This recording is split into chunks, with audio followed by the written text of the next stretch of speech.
Hello everyone, how are you doing? This is MD Tech here with another quick tutorial. In today's tutorial, I'm going to show you how to resolve if you're coming across an issue on your Windows 11 computer that says that there was a problem resetting your PC, no changes were made. So this should hopefully be a pretty straightforward process here, guys, on how to do it.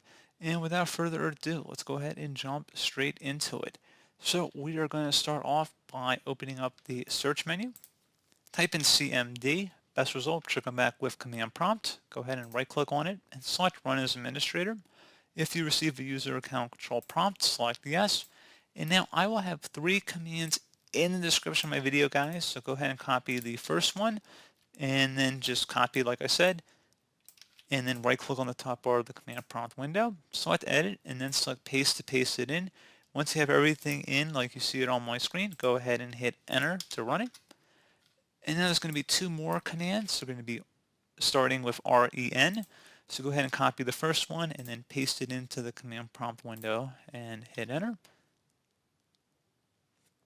And then you're going to do the third one here as well.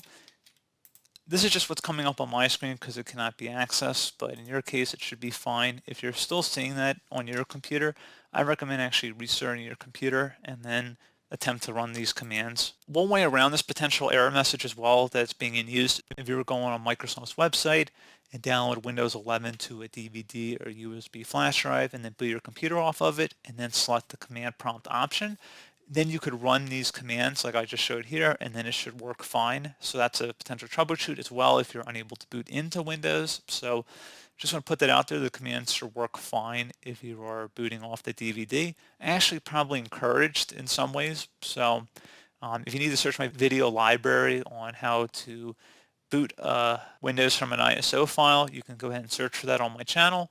But it's a pretty straightforward process, guys.